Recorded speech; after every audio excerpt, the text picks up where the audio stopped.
Hey guys!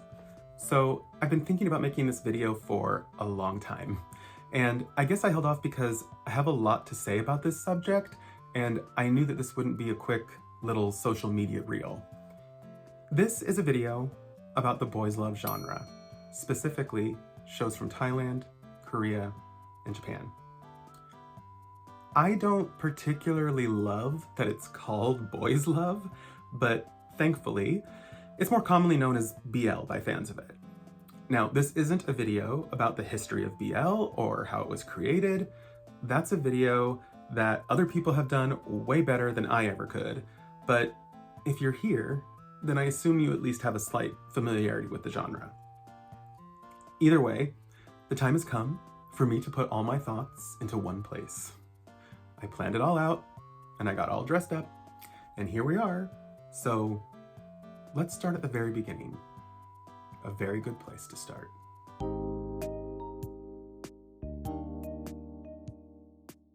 In late 2021 and early 2022, the entire world was just coming out of the pandemic. Many things were still up in the air, people were still unsure about going out, and the world had definitely changed.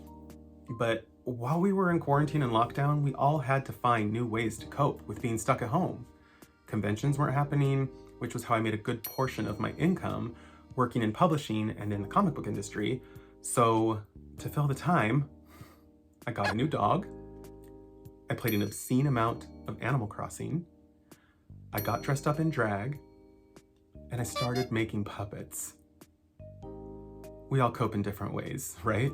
During this time, I had a strong realization. Being an artist and a writer, it's always been very clear to me that when schools and other programs lack funds, the first thing to go, the first things that are deemed unessential are art, music, drama, writing, anything creative. But when the world was literally on pause and people couldn't leave their homes, what did we all turn to in order to survive and get through those difficult times? Movies, shows, comics, books, music, video game, crafts, DIY, again, anything creative. And that taught me that the professions that most people deem essential, yes, they're important. They keep us alive. They keep society running, like doctors and lawyers and fast food workers, those who work in transportation. But the creative pursuits, they're what we live for, and the pandemic proved that. During the pandemic, I decided that I wanted to write a couple more books, and I did. But I also wanted to level up my writing game, and beyond looking up books on technique, I didn't really know what to do. And that's when I discovered BL.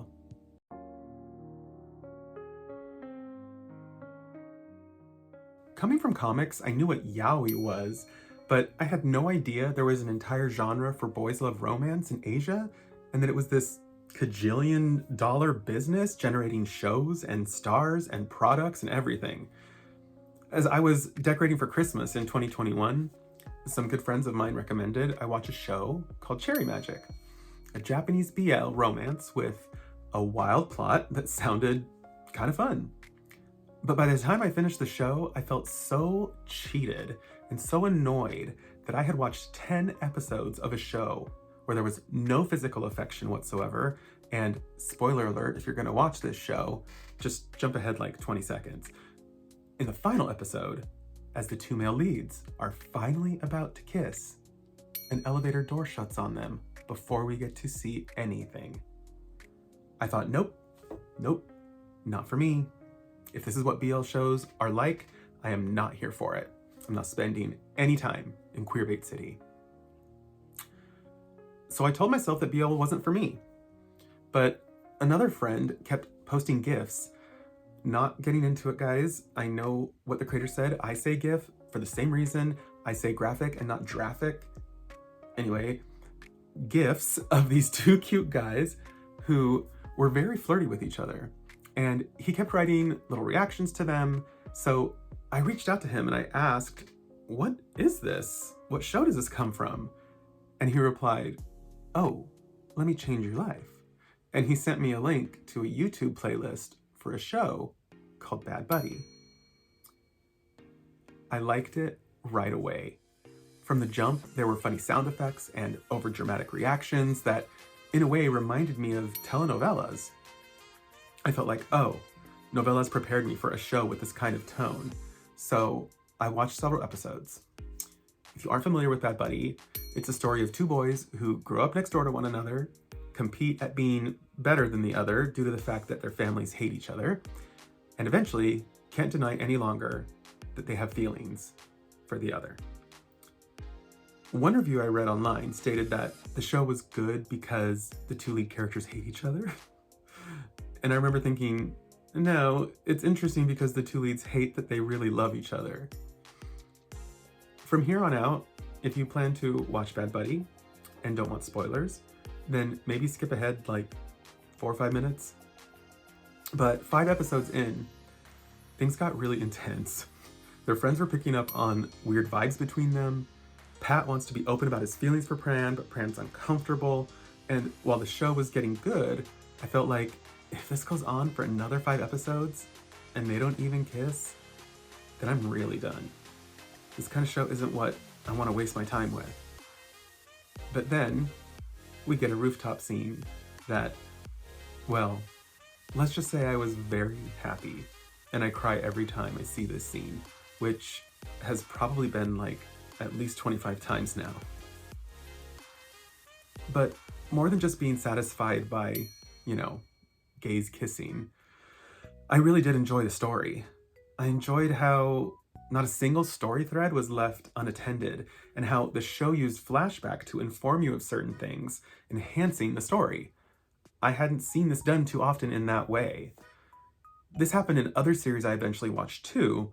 A scene would be given to you, and then later, sometimes even episodes later, they would show you that scene again, only this time they would show you more of that scene, and now your whole perception of what's been going on in this shifts. I loved it. It made me want to use it in my own writing and try to withhold important information from a reader to inform them of a story point when it will hit them with much more emotional impact. There was even an attempt to make the product placement in the show fit within the story. In Bad Buddy, some of the product sponsors for the show are a printer, a drink, an inhaler, seaweed snacks, but characters need to print flyers for their bands. Pran needs an inhaler after racing Pat up the stairs, etc., etc. Sure, there's the occasional, here, try this refreshing drink. It's full of vitamins that will give you energy to get through your day kind of stuff. But at this point, I find it kind of endearing. One of my favorite scenes in a movie is from Baz Luhrmann's first film, Strictly Ballroom. Back in 1992, product placement was around, but it wasn't what it is today. In this movie, the two leads practice their dance on the rooftop in front of a beautiful sequined billboard that doubles as a Coca-Cola ad. It's shimmering and gorgeous, and he had to beg Coke to let him use it. Just 10 years later, Peter Parker would be shooting webs at Dr. Pepper cans, and I'm pretty sure Sam Raimi didn't beg Dr. Pepper to put their product in his little movie with the most recognized superhero in the world. I am having a Mandela effect moment though, because I could have sworn that it was a Pepsi can and that it was in the movie, but apparently it's a deleted scene on the DVD. I finished Bad Buddy February 22nd, 2022, and immediately ordered the DVD box set from Thailand because I'm not somebody who's going to chance that I can't watch a show I love because it's no longer on the internet. Good thing I did, it's not on YouTube anymore. This is why I still have all of my Buffy and Angel DVDs. Anyway, on June 1st, 2022, my Bad Buddy box set, that's not easy to say, arrived from Thailand, and it was worth the wait. That show essentially imprinted itself on me. But beyond helping me with writing, I couldn't really figure out why. I thought nothing will ever be this good, so I held off on watching other BL shows for a long time. I don't know why I'm like this, but eventually I gave in and I watched more. A lot more.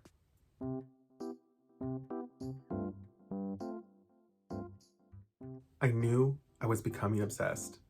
My friend Travis got me this awesome TV tracker journal to start logging all the shows that I was watching. It's been really helpful. I asked my therapist if this obsession was something I should worry about, and she basically said, "Does it make you happy?" I said, "Yeah." And she was like, "Then just enjoy it." So I just enjoyed it. The more I watched, the more Thai words I recognized. That was exciting. My mom doesn't like me saying this, but besides actually studying, I know she learned English, partly because of television. TV gives you a story and context, and you can hear how people are speaking in certain situations. So I kept watching. I watched Tale of a Thousand Stars, Fish Upon the Sky, Together, Lovely Writer, Vice Versa, and on and on and on. To date, I think I've seen over 30 series, which I know isn't a lot compared to some, but it is something. And I found myself crying during most of these shows, and crying easily. This also worried me a little. Emotions don't scare me, but it was happening frequently enough that I also asked my therapist about this. She reminded me that the whole world had gone through something traumatic and that we all might be a little more emotional. She also made me realize that I'm a bit older now, so I have more life experience, which helps me relate to and connect with more situations. Even though that was true, something felt missing in that explanation, and then I realized what it was. Bear with me, this is gonna get personal and tangential. In 1998, fresh out of high school, I was working at a bookstore. I discovered a book that had been published on September 29th, 1995, and the book was Wicked, The Life and Times of the Wicked Witch of the West by Gregory Maguire. The book had only been out a few years. It hadn't become the insanely successful phenomenon that it is today, but I read it, and I loved it, and then a few years later, against my own desires, I became a missionary for the LDS Church. So for 2 years of my life, I knocked on doors to try and sell white Mormon Jesus to Puerto Rican and Dominican people in the Bronx in the aftermath of 9/11. I've had a weird life. Now, at this point in my life, I knew I was gay, and I didn't want to go on a mission, but my parents felt like it would bring dishonor to our family, Mulan style, if I didn't go. I thought my options were to run away and maybe never see my family again, or to just do this, maintain a relationship with my family, and then hopefully when I'm done, move somewhere where I could start my adult life. So it's no surprise that when I finished my mission, I immediately flew to Idaho, bought a car, drove to Los Angeles, and I never went to church again. After my mission, I resumed my life, and over the years I read the rest of Gregory Maguire's books, Son of a Witch, A Lion Among Men, Out of Oz, and when Maguire did a book tour for Out of Oz, I got the chance to meet him, get my book signed, and give him some artwork. We became acquaintances and started writing letters to each other. He even did the pull quote from my first book, Deadweight. Jump ahead, and Maguire has now written a sequel series, Another Day, which is a follow-up to his Oz series. And in the first book, The Brides of Maricourt, I came across a passage that hit me like a bolt of lightning. But let me give you some context first. Because I grew up in Idaho in the 90s in a Mormon household, I had to hide the fact that I was gay. That meant I didn't get to be fully open about my interests, the things that I liked, and I certainly didn't get to date a boy or even talk about dating a boy. Back then, queer visibility wasn't what it is today. There was some, but a lot of people still hid. Just 6 months after I graduated high school, Matthew Shepard was murdered in a horrific hate crime for being gay. I was one of those kids who was scared by that, so I hid too. The National Institutes of Health, the CDC, and the Human Rights Campaign are just a few groups that have done studies regarding queer teens in high school versus straight teens in high school. Studies show that queer kids are disproportionately targeted by bullying compared to straight students and are more likely to skip class and experience difficulties learning, resulting in lower academic performance. Personally, when I was so worried about what other people were going to say about me, that's what took up most of my mental space in high school. Hiding who I was meant that I didn't get to date anyone I liked, experience teenage love, or go to a dance with a boy. And on top of that, The high demand religion I was in made it so that certain things just weren't accessible to me. My music tastes were very limited. I never went to a concert. I didn't get to put up a poster of a male pop star or a boy I had a crush on. It's why when I wrote Reptile for Marvel, it was important for me to show a poster of a male singer proudly displayed up on Julian's bedroom wall. By now, you're wondering what any of this has to do with BL. I hear you. So let me try and bring it back. Remember, around October 2024, I was reading McGuire's new book, The Brides of Maricourt. In it, a young girl grows up on an island separated from civilization, and as a group take her across the sea. The following passage begins. Once in a while, the travelers spied the candle gleam of a lighthouse on a spit of treacherous coast. The satisfaction of knowing there was human life, even across the reaches of cold water, was assuring at the moment. But how keen human self-knowledge could be, that there was even a word in sailing argot to describe the feeling of despair and loneliness experienced when a ship sailed beyond the last lighthouse, even if into safe waters. That word, ephrarxis, from a nearly extinct language, once widely used in the hyperastric archipelago, had come into colloquial use as a way of expressing the kind of regret one feels at passing a simpatico stranger on a pavement or in a cafe.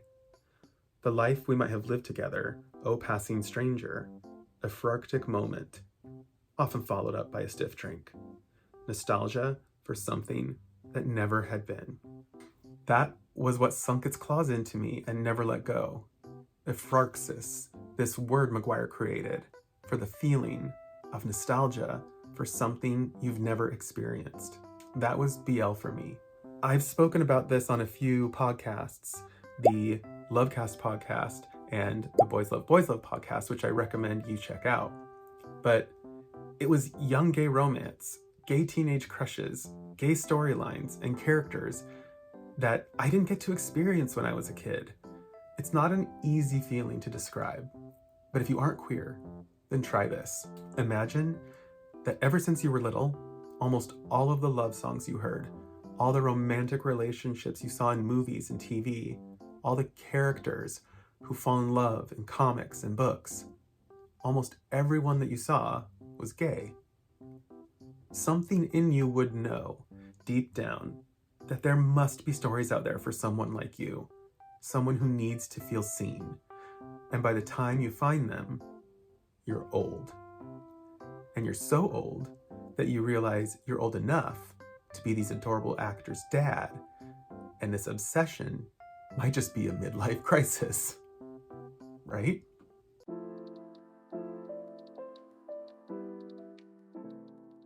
If this was my midlife crisis, I didn't much care. Like I said, my therapist and my friend Chucho, who's also kind of my therapist, reminded me to embrace the things that were making me happy. My mental health can be like a teeter-totter, up one minute and down the next, so I welcome shows and stories that make me excited and put me in a good headspace. Part of why I love stories and being a storyteller is because it feels good to create and entertain. But if you ask me, that isn't really the function of a story. If you think about a story that you love, your favorite book, your favorite movie, you were likely pulled in because you connected to something that happened in the story or related to one of the characters. You felt represented and seen. That tells me that stories aren't necessarily plot. This happens, then this happens, and this happens. They're emotion. I saw The Little Mermaid in the theater when I was 8 years old. I loved it because she was curious about the world. She wanted to go explore it and discover new things, ask her questions and get some answers. I love Buffy because she literally felt like high school was hell. Willow had similar experiences to me, so she became one of my favorite characters on that show. I connected with these characters on an emotional level, and that tells me that the purpose of a story is to make us feel seen or to make us feel less alone. This is why I advocate for queer representation in media for children. Queer adults were queer kids, and when they don't see themselves in the shows and comics they consume, the message they receive is that they don't exist. The pushback against queer representation in books and on TV that right-wing conservatives display isn't about censorship or anything inappropriate. If it is, why does your child have a cell phone in their pocket? What it boils down to Is people not wanting to have conversations with their kids about subjects that make them uncomfortable because they themselves don't know anything about the subjects being spoken of or shown in entertainment. And learning about things that are new and different is scary to them. Once upon a time, at a convention, I was asked a question on a panel. It felt like I was being tricked, but that question was, is bad representation better or no representation? And the conclusion I came to was that bad representation is better, because at least then we can have a conversation about what could be better. If there's nothing there, there's nothing to discuss. If stories, in my opinion, are actually about representation, then we must consider the groups that need stories the most. One of the fastest growing demographics in the United States is simply a multiracial or multicultural person. Between 2010 and 2020, the population identifying as two or more races increased by 276% according to census.gov. This translates to a jump from 9 million people in 2010 to 33.8 million in 2020. I am a biracial, bicultural person, and quite often I don't see too many characters in TV or in books who are represented that way, or if they are, that's what their entire story is about. In the BL shows that I watched, there were mixed race actors playing regular lead roles, and while sometimes it was pointed out and they were referred to as more Western looking, it was still exciting for me to see. Drake had roles in the first 3 or 4 BLs that I watched, and finding out his dad is from Montana when my dad is from Idaho was fun. I came across Perth. This Perth, not that Perth. There was Bright, Izbanki, and Gawinkeski, who's currently one of my favorite BL actors. There are good American shows, actors, and directors that have biracial or multicultural characters, like Dear White People, Zendaya, and Jordan Peele. I love all of them. There just needs to be a bit more. So even though I'm not Asian, I am mixed race, and I currently get my representation fix for that in BL. In the queer representation, while I'll get to how accurate or polished the queer representation is in these shows, right now I'll focus on the positive. I feel like I will have BL shows to watch until the day I die. There's so many to catch up on. And if I had to name BL romance shows being made in other countries around the world, I'd say Love Victor, Heartstopper. I'm sure there's more out there, but the fact that I can't name any says something. Sometimes I have a problem sitting and watching TV and doing nothing else. Being the child of a military father and Mexican mother, both of whom are Mormon, I have a complex about always working and not being lazy. I know resting is important and it will help me make better work, but I'm usually drawing or on my computer while I'm watching TV, and I want to be someone who's working towards regaining my ability to focus on one task at a time, an ability that has been destroyed by social media. Subtitles help me with that. I have to pay attention to the text. I have to take in the story and focus on it. When Bong Joon-ho won the Oscar for Parasite, he said, "Once you overcome the 1-inch tall barrier of subtitles, you will be introduced to so many more amazing films." And it's true. That representation I experienced made me excited to talk about BL. And while I was working and drawing, I couldn't quite watch BL because, you gotta read subtitles. So I sought out podcasts that discussed BL, and that's how I discovered the great people who run the Lovecast podcast, the Boys Love podcast, and the Raikan Taught My Knee podcast. I've currently been on 2 of those shows. I'm looking at you, Raikan Taught My Knee. And I feel like I've made some new friends through my love of BL. One of the highlights of my week is going over to see my friend Travis so we can binge more shows together.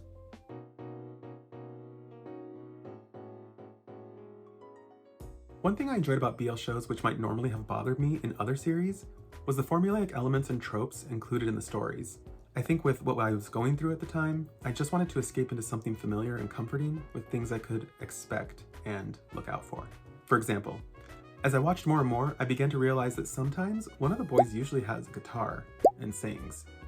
This is really helpful when you need someone to sing the theme song or perform more songs for your show, especially since, in recent years, there's been a, let's say, K-popification of BL, with pairings and shows going on concert tours and selling out arenas. Kim Porsche did this, And Fourth and Gemini's Timeless World concert was 4 hours long, packing in everything from original songs from My School President, covers like Gemini singing Diamonds by Rihanna, and an entire musical storyline with special guests from other BL shows. Quite often, one of the boys is studying towards becoming something in the medical field like a doctor or a dentist, or an engineer, which is seen as a stable profession in Thailand. I mean, there's an entire show called My Engineer. And one of my personal favorite things, the merchandising possibilities. They really know what they're doing, putting all these things in the shows and making you want them. If you liked Bad Buddy, you could buy Pat's door hanger, or Nong Nao. If you enjoyed Lovely Rider, you could snag the Mungui Baby Dragon. If you were a fan of Vice Versa, you could get your own llama hat or that cool leather folder. And if you liked My School President, you could have your own chinchilla blanket, hoodie, or pillow. Owning a little piece of your favorite show is always something people have enjoyed. It connects you more to the story you love, to have a physical object from it.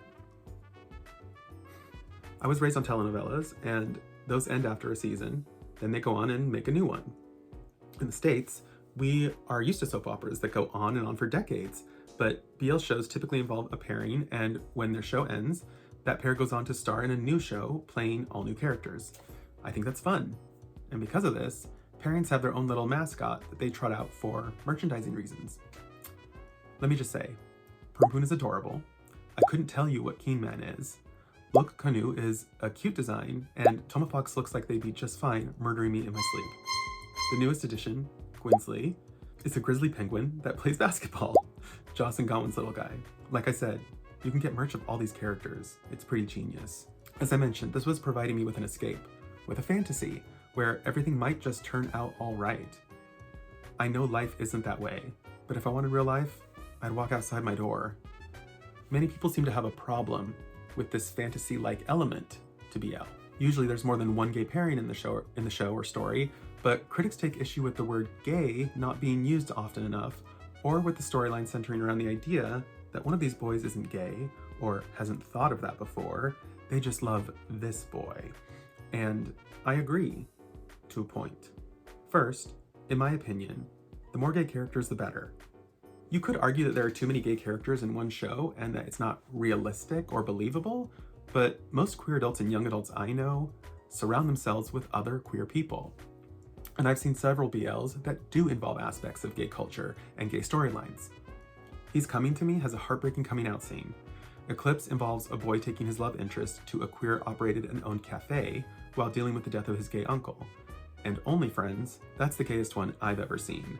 And I don't know a ton about Thailand, but I imagine that one is closer to what it's like being gay there than many other shows I've seen. Could there be more? Sure, but you're never gonna please everybody, and you have to start somewhere. What's the alternative? To not show it? Have you ever tried to convince someone of anything and actually change their mind because of your argument? I think that's pretty rare, but someone can change their mind because they realize that something is affecting a person they love or care about. It's the reason we like movies and 7-season dramas. When I came out to my parents, I told them, I think you have a problem with this because you think you don't know any gay people, but you do. You have one in your family. Maybe what your church has told you about us for the past forever isn't true. I remember thinking, if I live a good, happy, successful life, whatever that means for me, in front of my parents, then it'll prove me right. And I love being right. But I'm getting a bit off topic. What I'm saying is, imagine some gay kid in Thailand, terrified to come out, but because his parents have maybe come across one of these shows, or know someone who is in one, or read about its success, they may just be more vocal about how they think there's nothing wrong with it, and their kid will be better off because of it. I'm not attributing gay marriage being passed into law in Thailand to BL or GL, but that visibility, however small, could have helped normalize it for others. I've seen a lot of comments regarding the trans character in Squid Game being played by a non-trans actor. Do I wish a trans actor had played her? Of course, but in a country that still views queerness as something that isn't widely discussed or even acknowledged, was it surprising and amazing that a Korean writer included a positive trans character in their story, knowing it would be seen by millions? Yes. It's not everything, but it is a start. Hopefully, they'll get to a point where they can make a show like Veneno that has a full cast of trans actors in it playing trans characters. Seriously, go watch Veneno. Some argue that BL isn't inclusive in its fan base because the target audience is women. I think BL is for everyone. I'm not gatekeeping. I do understand that women probably want to enjoy a romance where they aren't the object of pursuit or the prize that's won at the end. This is more easily achieved, in my opinion, if the couple are just two guys. And while BL was a genre created by straight women for women, I don't think that women care if men watch it. My only hiccup there is that I'm not saying a straight man isn't capable of making a genuine romance between two queer women, but that might not be as exciting to me as a queer person making that show, and it might not be what I readily seek out. It's why I was so excited to discover that Aof is openly gay and that he directed Tale of a Thousand Stars, Still Together, He's Coming to Me, Moonlight Chicken, and of course, Bad Buddy. Others don't seem to like that these boys are straight and profiting off of queer baiting when they act in love for fan service. Yes, I'm sure many of them are straight, but I also think we're assuming a lot about someone else's sexuality, and I don't think it's fair to feel frustrated or annoyed that someone won't be open and come out, especially if they aren't ready.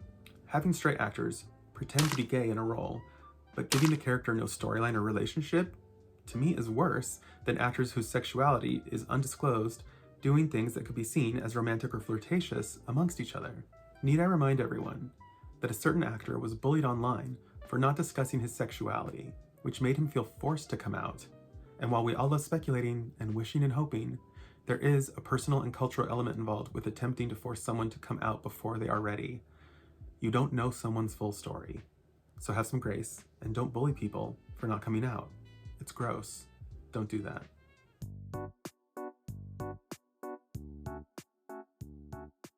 I watch BL content almost more than anything. I love dramas, I love horror, I love true crime, but lately, I don't seem to have the stomach for any of it. I want to be informed about what's happening in the world, but for the sake of my mental well-being, I try to avoid doom scrolling and taking in the news endlessly all day. You know, when I was a kid, we got our news twice a day, in the morning with the newspaper and with the 6 o'clock news. I personally need a healthy balance of knowing what's happening in the world and tuning it all out. I only want to take in things that make me feel good and inspired and seen. More than anything, I want to feel and connect with my emotions. I want to feel love and romance and excitement and friendship and wonder, and having shows that offer me that feels really good. You know, guilty pleasure is a funny thing. I don't really believe in guilty pleasure. Why should we apologize for the things that we like, especially if we're queer? And especially if we didn't get to have the experiences other kids and other teenagers and other young adults had.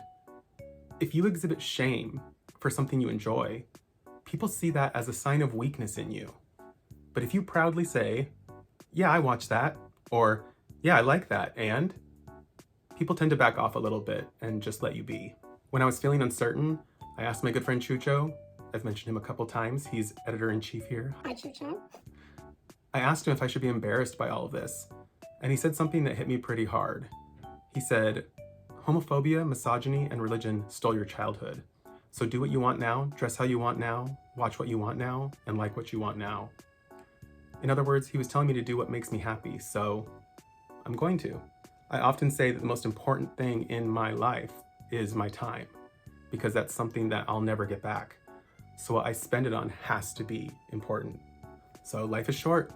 Watch BL, but be careful, because from there, it's just a hop, skip, and a jump over to K-pop. And honestly, that's probably my next video.